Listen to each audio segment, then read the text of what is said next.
Good morning, church. It's good to be here. I'm glad to be here, and I want to thank Pastor Ed for allowing me the opportunity to start this new series with you, and it's on the book of Ruth. How many of you have read Ruth? Yeah, most of us, because it's a very short book, right? But the book of Ruth really stands out in the Bible, I think for many reasons. One of them being it's one of the two books that is named after a woman. The other is Esther, right? But this one is special because it's named after a Moabite, a Gentile woman. She has, the book is written for the covenant people of Israel, God's people, but she is a Moabite. She's outside of God's covenant. But yet the book is named after her. We will find out in these coming few weeks, there is significance in that. And also, we're not sure exactly who the author is. But according to Jewish tradition, it's the prophet Samuel. But no matter, who the author is, but we know whoever wrote it is a skillful storyteller. Because it is a beautiful book. In these 4 chapters, there are no dramatic miracles like some of the other Bible books, but it's just the everyday lives of ordinary people, this family that is going through crisis. And we see God's hand at work. We see his intervention, we see his provision, we see his protection, and we see his redemption. So it is a beautiful book. Many of you, I think you would agree with me, life is full of unpredictable things, circumstances, right? Could be full of twists and turns. Personally, for me, in these past 2 years, whether it is on the home front, whether it is in my circle of friends or even in church, wow, many surprising things have happened. Some of it very upsetting to me. But, it really showed me, life can really take a turn, right? So maybe for you today, maybe it is an end to a relationship. It could be finances. It could be a health crisis. It could be death of a family member. It could be a change of job or career. But we know, life is unpredictable and it can be challenging. But what matters is, through these hard times, how are you going to navigate? How are you going to respond? Is very crucial. And I think this is the book of Ruth. It shows us, it introduces us to this family, an ordinary family, how they walk through hard times. Okay, so let us go into the book, all right? Ruth chapter 1, we are introduced to this family, and we see in just 5 verses, there's some life-changing events happening to this family, all right? In the days, verse 1 and 2.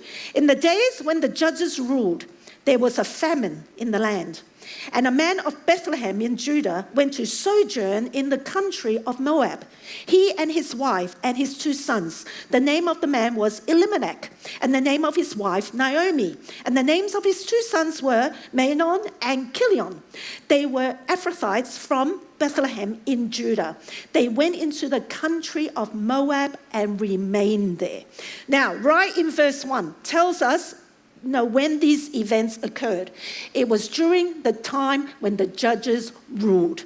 And now we know this should be roughly 1200 to 1000 BC. And the time when the judges ruled, it was a chaotic time. It was dark times. It was when people were disobedient to God and they lived in a way that was displeasing to God. And this is how the author of the book of Judges sum up the time of Judges. He said this, Judges 21:25, the very last verse of the book of Judges. He said, in those days, the days of the judges, there was no king in Israel. Everyone did what was right in his own eyes. Everyone did as they pleased. Does that sound familiar?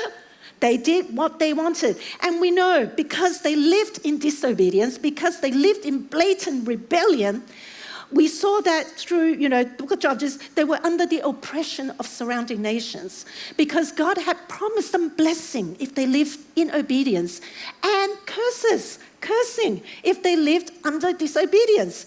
And in chapters 3 and 6, if you go back, you can read the book of Judges, you will see that there was a famine. So it's very likely it happened during this time. So now, Elimelech, because of the famine, he led his family, likely for their protection and also provision, went away from Bethlehem.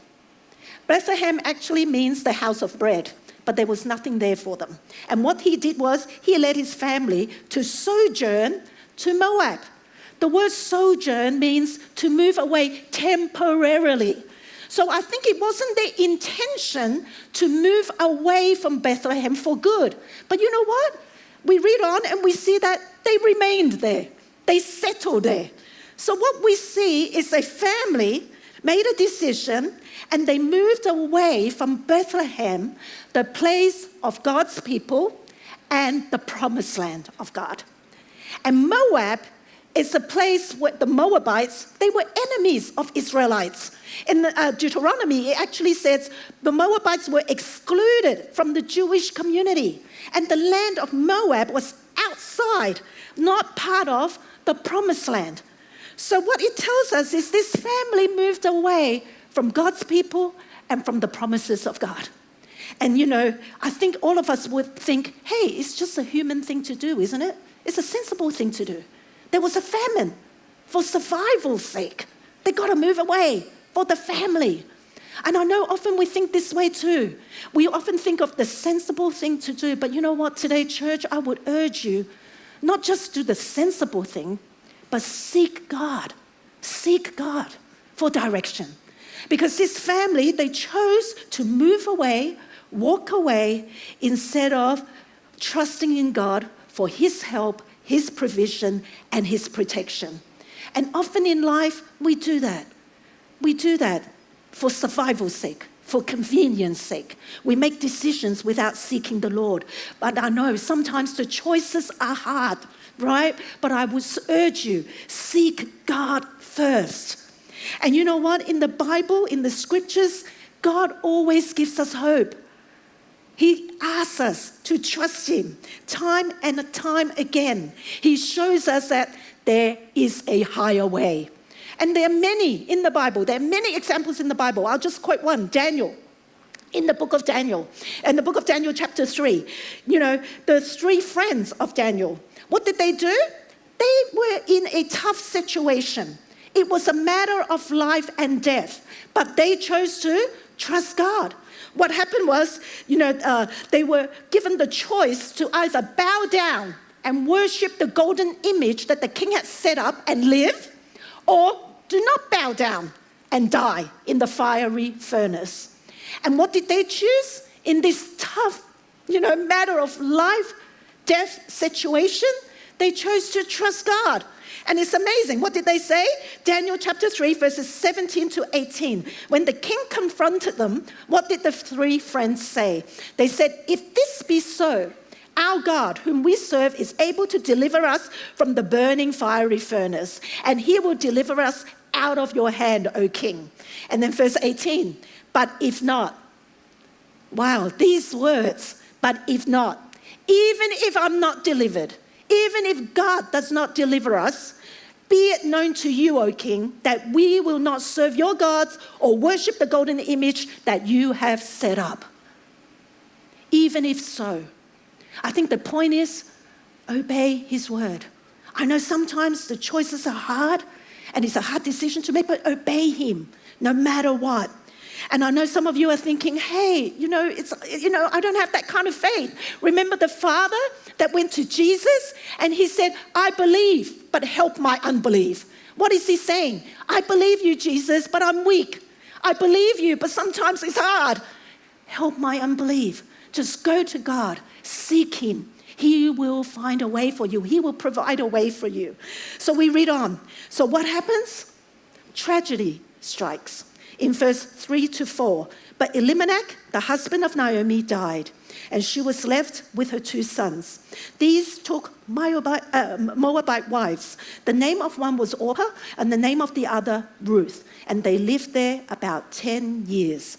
They moved away from the promised land into the foreign land, and now they married foreign women. Again, it seemed like the sensible thing to do.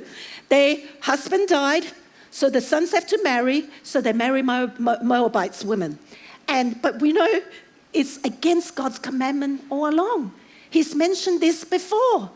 And it seemed like the years that they've settled there, they've forgotten all about it. And they chose to disobey God again. The Moabites, they were excluded from the Jewish community. They worshipped, Chemosh, this abomination of Moab. It's a detestable God. But they chose to marry Moabite women. And then they settled there. And then sadly, tragedy strikes again.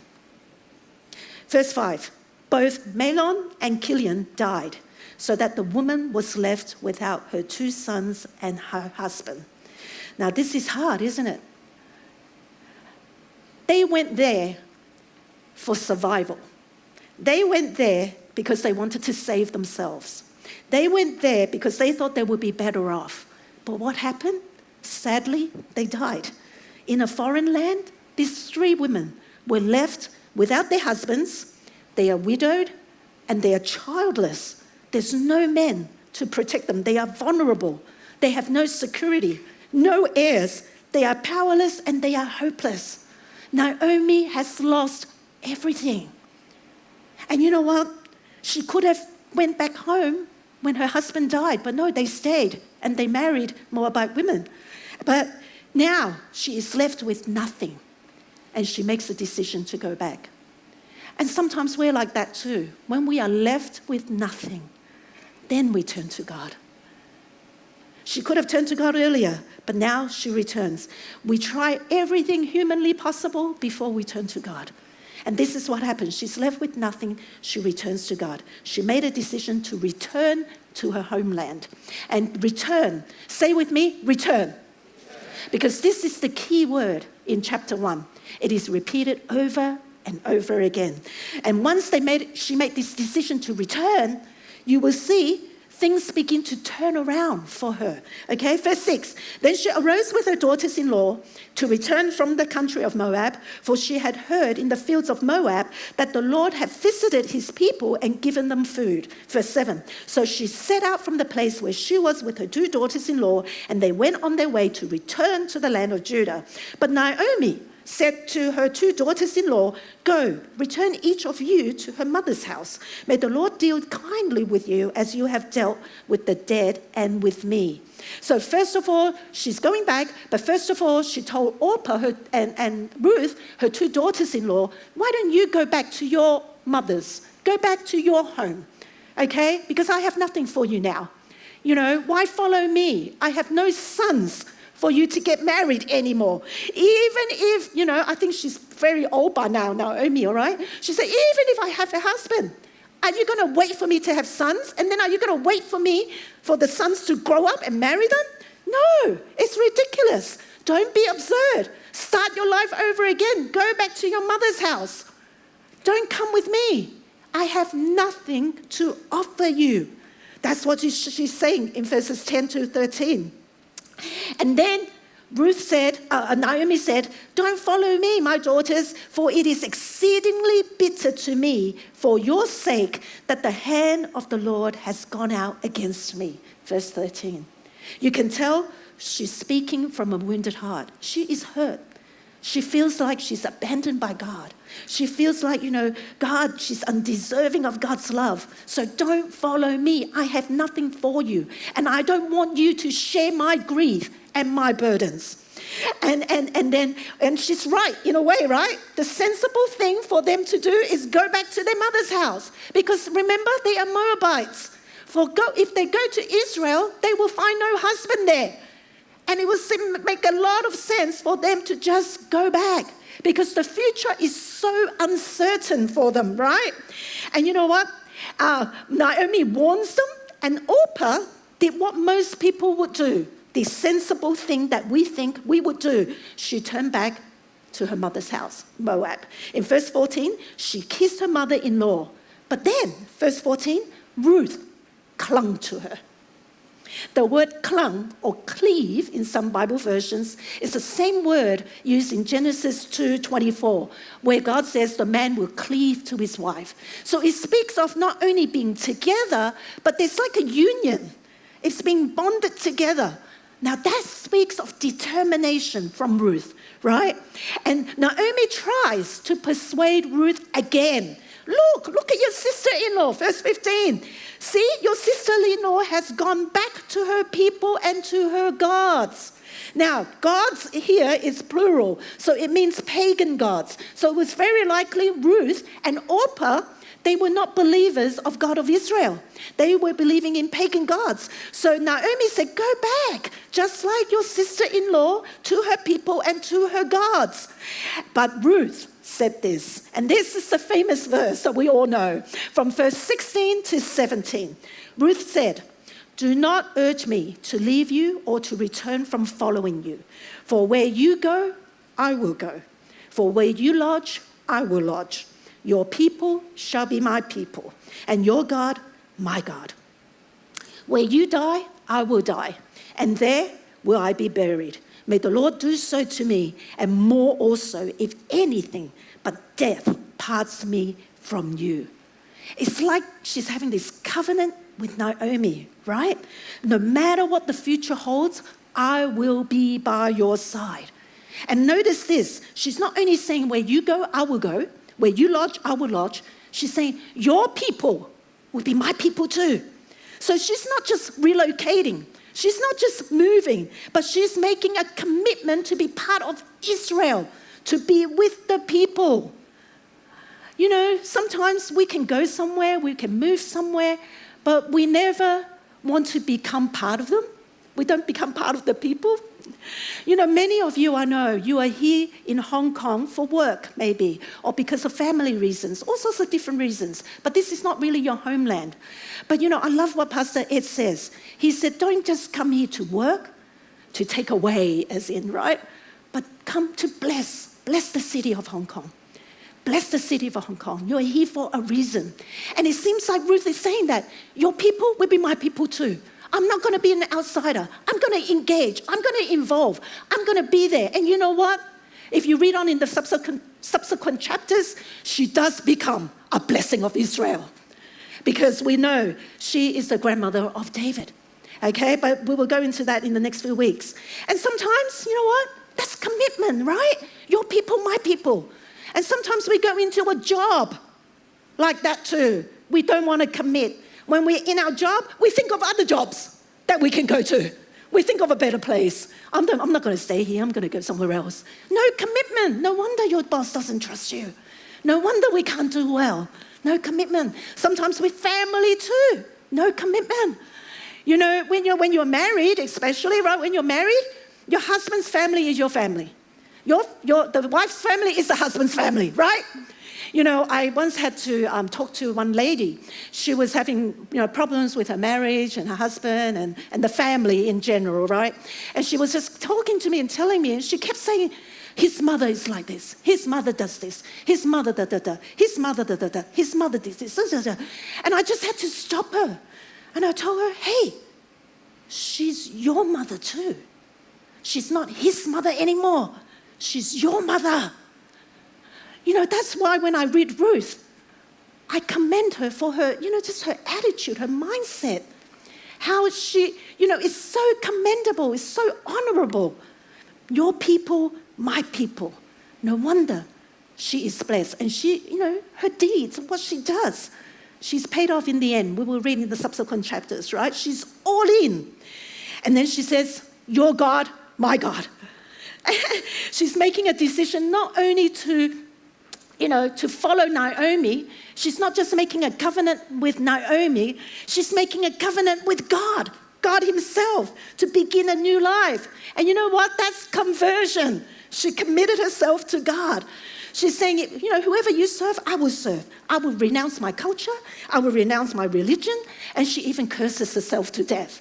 She's basically saying, death she cannot control, right? So she's saying, to the best of my ability, I'm going to hold on to this commitment. And that should be like us. We are the kingdom, we are the children of the kingdom of God. Our culture doesn't matter anymore. Our background doesn't matter anymore. We are children of God. We are committed to God now. So we got to, appreciate. When we read these verses, we got to appreciate what Ruth is really giving up. Remember, she lost her husband too. Her future was uncertain. And for most of us, if you really think about it, for most of us, when we are at a crossroad of life, when our future is uncertain, when we make decisions, right, we usually take the safest route. We usually take the route that benefits us the most. We usually take the route that is most comfortable, right? Be honest, we do. But look at Ruth. Look at Ruth. She had no financial advantage, right, by going to Israel, by following Naomi. She doesn't even belong there. She's an outsider. She's not going to be welcome. She's vulnerable. No one has promised her any blessings at all. And she's going to be facing poverty and hardship. She's going to be facing a people that is going to be unwelcoming and unforgiving. Naomi had no resources, no power whatsoever. So as the saying goes, she has nothing to gain, but everything to lose. But you know what? At the crossroad of life, instead of doing the sensible thing, she chose to do the righteous thing. She trusts in God, and that is faith. And you know what? It wasn't a blind decision, right? She was warned. She knew what the future is gonna, what it meant. She believed before she ever saw anything. And that is faith. And it's such a contrast, isn't it? Elimelech, in times of desperation, he moved away from the promises of God. But Ruth, in desperation, in hopelessness, she turned to God. What a contrast.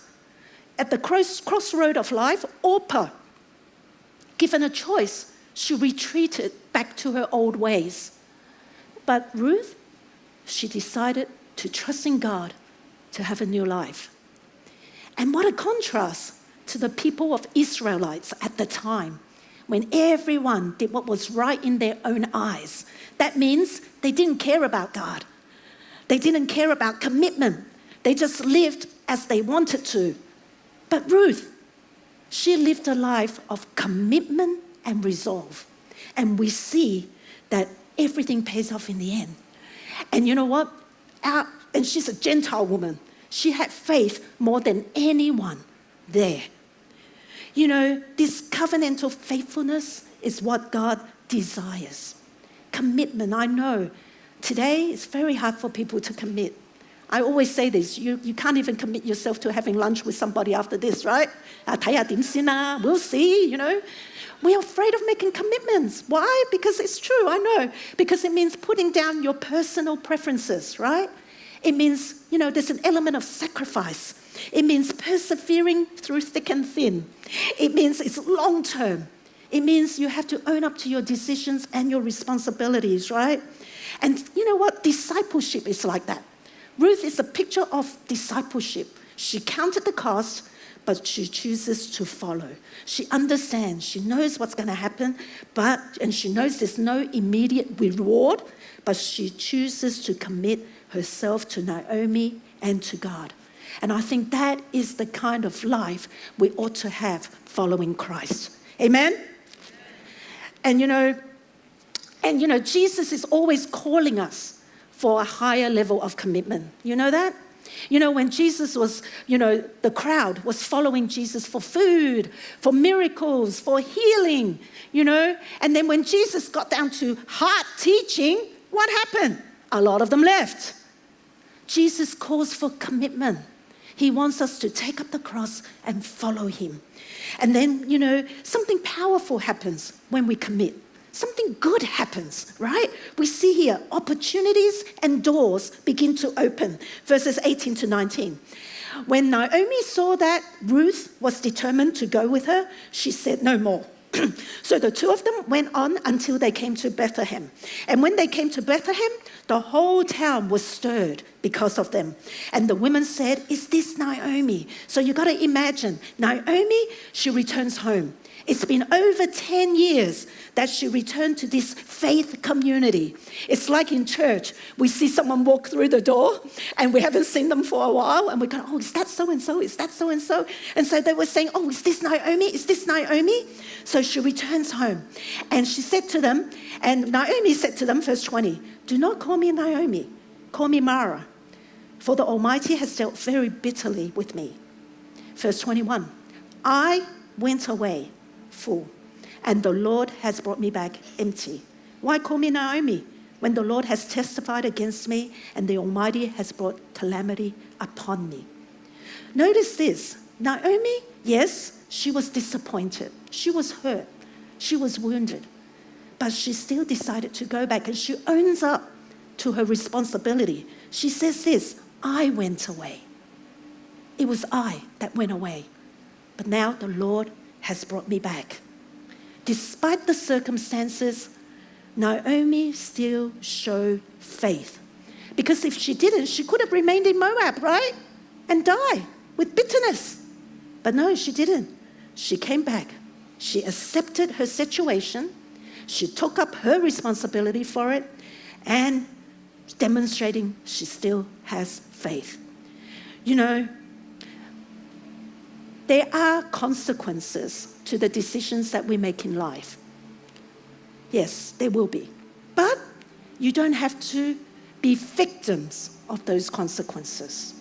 What I mean by that is, yes, many of us, we've done things wrong. We've made wrong choices, wrong decisions in our past.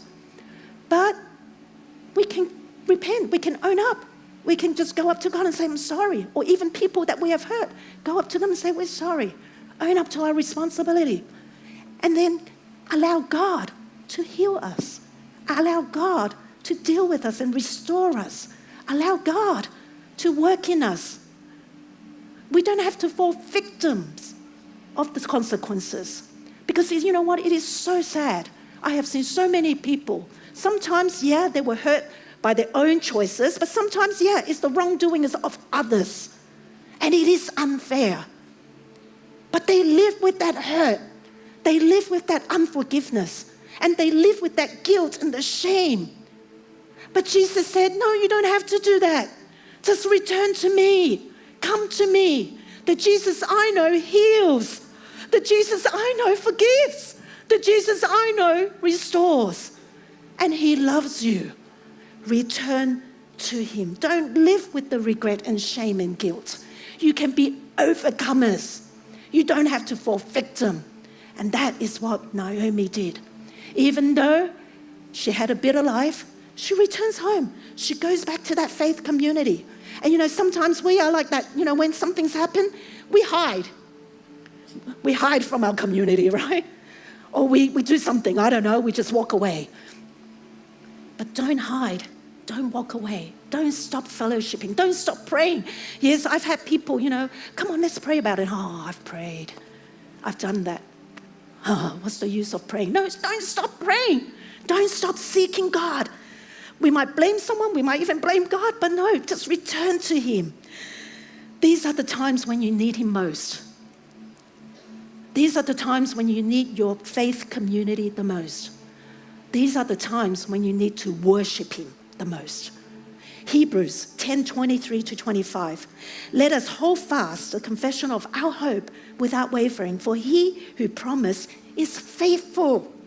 And let us consider how to stir one another up to love and good works, not neglecting to meet together, as is the habit of some, but encouraging one another, and all the more as you see the day drawing near. All the more we need to meet together, to encourage and to stir up each other. So today, don't walk away from God. I don't know what situation you may be facing. Maybe you are like Orpah. You want to retreat. Well, maybe you're here today, you've returned, right? But hang on, keep going. In times of bitterness, loneliness, defeat, disappointments, hopelessness, Jesus is here. Jesus is here. Don't walk away from him. And don't lean on your own understanding. Let him make your path straight. right? Our own understanding is so limited, so limited. His ways are always higher. He's much wiser than us, and his ways are always higher. Because in verse 22, let's read this. This is how we're going to end. So Naomi returned, and Ruth the Moabite, her daughter-in-law, with her, who returned from the country of Moab. And they came to Bethlehem at the beginning of barley harvest. We started off with a famine, and now we come to a harvest. We are seeing God is doing a new work in the land. And it's a promise, isn't it? There's going to be a harvest. It's a promise of nourishment, provision, protection, and hope. And then in the following chapter, which we're going to go through next week, it's about from bitter to sweet, right? How God redeems us. So you see, the book of Judges, if you've ever read the book of Judges, you will realize it progressively gets darker. It's really gloomy. It's really sad when you read the book of Judges. But when you read the book of Ruth, it's interesting. You'll notice every chapter ends with hope. Every chapter ends with an opportunity, an open door. And it's like the whole book actually ends with hope. Because if you read the book of Ruth, the very last word of the book of Ruth is David. So the Israelites had no king. And then right at the end of the book, we see there will be a coming king. And then I love this framework of Ruth. So there's this big picture of what God is doing for his people. No king, there will be a coming king. They lived in disobedience, but no, there will be a king that will bring prosperity and will lead the people to obedience. And then right in between, which is the story of Naomi, Ruth, and we will talk about Boaz next week, is their story. It's a story of these ordinary people. And we see Naomi hanging on in her grief. We see Ruth, who is loyal, her loyalty. And we see Boaz, his kindness. We see the stories of these people kind of like wrapped around God's big plan. And you know what? That's their story. And you know what? Today you can trust God with your story too. Because the God that wrote Ruth's story is the same God that is writing your story today. You can trust in him. There is hope, and that is the book of Ruth, that we are secure in this greater plan of God. Hallelujah. Shall we all stand? I'm just going to pray for you. You know, when life takes a turn, what will your choice be? Maybe you are facing something right now. You are at a crossroad of life. What are you going to do? What are you going to do? Are you going to be like Orpah, who retreats back to her old ways? Or are you going to be like Ruth? Yeah, I've never heard of this Jesus before, but the way that you're, from the scriptures, the way that you're telling us, he's great, he's good, he restores, he forgives. I can have a new life with him. Then turn to God, like Ruth. Turn to God. Commit yourself to Jesus today. Or maybe you are like Naomi. You realize, yeah, I've done some things in the past I'm not proud of. I've made some bad choices. But today, Lord, I want to return to you. I just want to commit my life to you once again. My plans, my agenda. Yeah, humanly, I did everything I thought I was doing that was sensible. But today, Lord, I want to walk by faith. I want to seek your ways. So shall we just have this time, this moment of just coming before the Lord? No matter what situation you're in, maybe, you need a fresh commitment with the Lord today. Yeah, go to him. Talk to him. He is here right now. I love what they were saying. God is here. Jesus is here. He is closer than you can ever dream of. So right now, just close your eyes and start praying. Talk to him about what you're going through. Maybe about some of the decisions that you need to make. Commit yourself to him.